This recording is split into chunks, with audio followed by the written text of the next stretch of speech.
राजा भोज एक legendary Indian king थे। उनका जन्म परमार डायनेस्टी में हुआ था।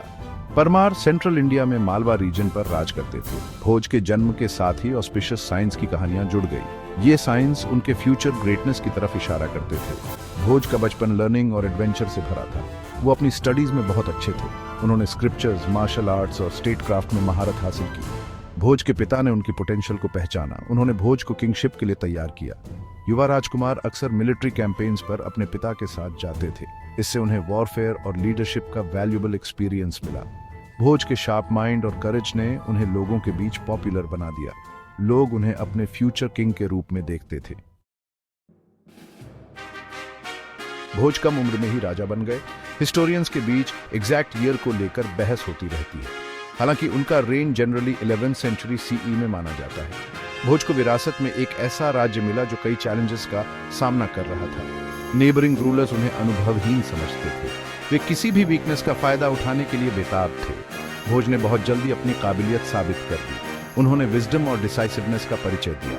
उन्होंने इंटरनल रिबेलियंस को कुचल दिया।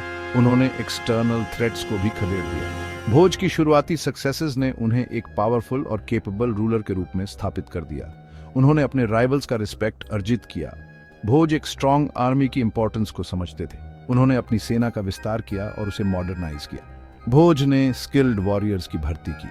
उन्होंने न्यू वेपन्स और मिलिट्री टेक्नोलॉजीज में भी इन्वेस्ट किया। इससे उनके किंगडम की सिक्योरिटी सुनिश्चित हुई। इसने उनकी फ्यूचर कॉन्क्वेस्ट्स की नींव भी रखी। मालवा रीजन भारत में एक स्ट्रेटेजिक पोजीशन पर स्थित था। यह अक्सर एम्बिशियस रूलर्स द्वारा निशाना बनाया जाता था। भोज को वेस्ट में चालुक्यास, ईस्ट में चांदेलास और साउथ में चालुक्यास ऑफ कल्याणी से खतरों का सामना करना पड़ा।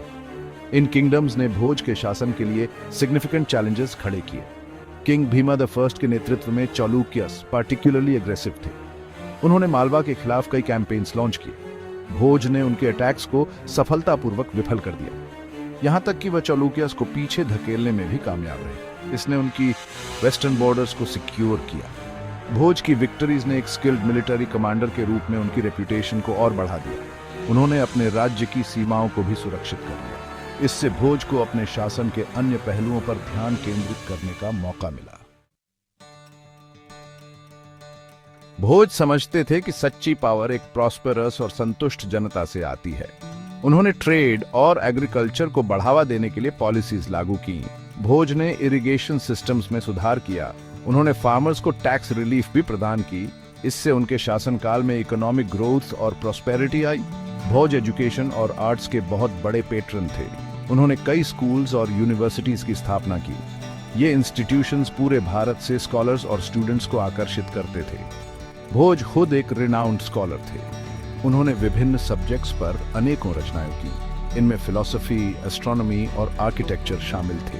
भोज का कोर्ट लर्निंग और कल्चरल एक्सचेंज का सेंटर बन गया। इसने एक वाइब्रेंट इंटेलेक्चुअल एटमॉस्फेयर को बढ़ावा दिया। इसने उस समय के कुछ बेहतरीन दिमागों को आकर्षित किया। भोज के पैट्रोनेज ने इंडियन नॉलेज और ट्रेडिशंस को प्रिजर्व और एडवांस करने में मदद की।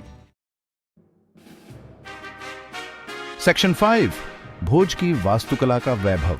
राजा भोज एक प्रोलिफिक बिल्डर थे। उन्होंने बहुत से टेम्पल्स, पैलेसेस और वाटरवर्क्स के निर्माण का काम शुरू करवाया।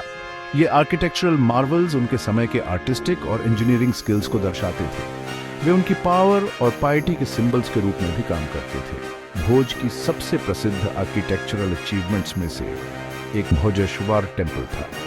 भगवान शिव को समर्पित यह मंदिर ग्रैंड स्केल पर बनाया गया था। इसमें एक विशाल शिवालिंगम है जो भारत के सबसे बड़े लिंगम्स में से एक है। भोज ने विष्णु, ब्रह्मा और सूर्य सहित विभिन्न डीटीज को समर्पित कई अन्य टेम्पल्स भी बनवाए। ये टेम्पल्स केवल पूजा स्थल नहीं थे, वे लर्निंग और कल्चरल एक्टिविटीज के केंद्र भी थे।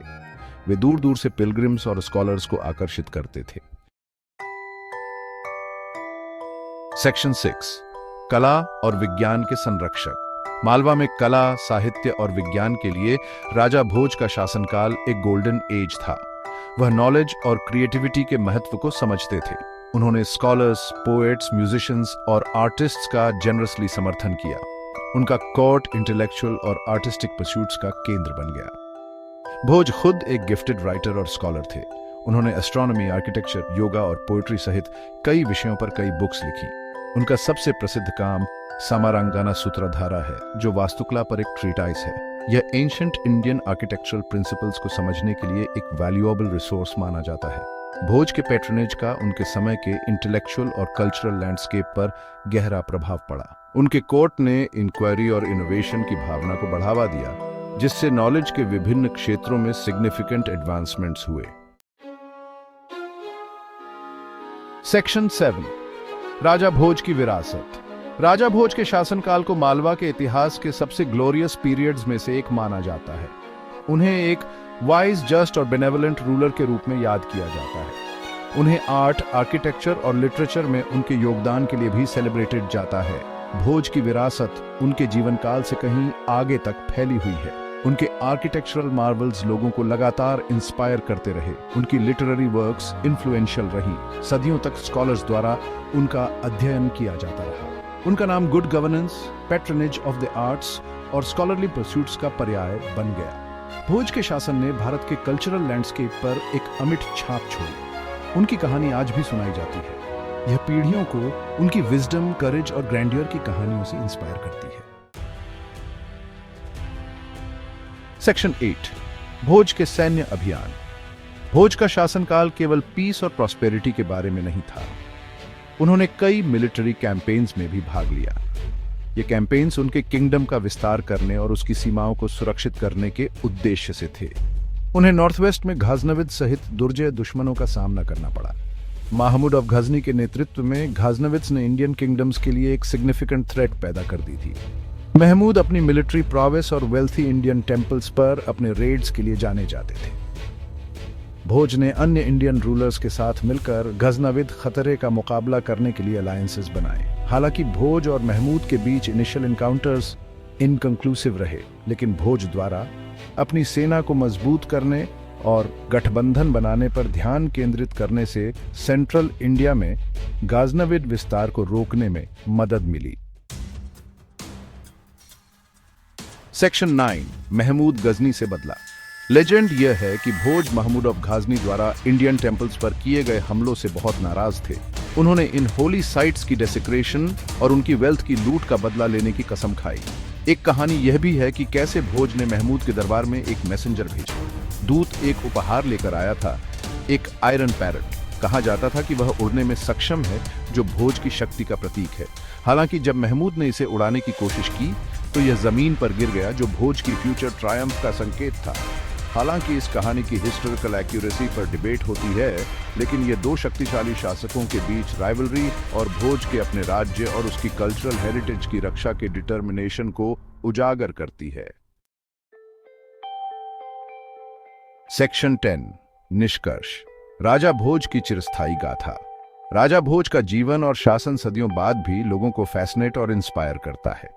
उन्होंने एक जस्ट और वाइज रूलर, आर्ट्स और साइंसेस के पेट्रन, एक स्किल्ड मिलिट्री कमांडर और अपने किंगडम की कल्चरल हेरिटेज के प्रोटेक्टर के रूप में एक एंड्यूरिंग लेगेसी छोड़ी। उनकी कहानी एक रिमाइंडर के रूप में कार्य करती है कि ट्रू लीडरशिप में न केवल मिलिट्री स्ट्रेंथ बल्कि लोगों की आवश्यकताओं की डीप अंडरस्टैंडिंग, जस्टिस और फेयरनेस के प्रति कमिटमेंट और नॉलेज और क्रिएटिविटी के लिए पैशन शामिल है। राजा भोज की लेजेंड हिस्टोरिकल फैक्ट्स से परे है। वह गुड गवर्नेंस, इंटेलेक्चुअल क्यूरियोसिटी और आर्टिस्टिक ब्रिलियंस का प्रतीक बन गए हैं, जो पीढ़ियों को जीवन के सभी पहलुओं में एक्सेलेंस के लिए प्रयास करने के लिए प्रेरित करते हैं। वीडियो अच्छा लगा हो तो लाइक और शेयर जरूर करें और हाँ, चैनल को सब्सक्राइब करना मत भूलना। धन्यवाद।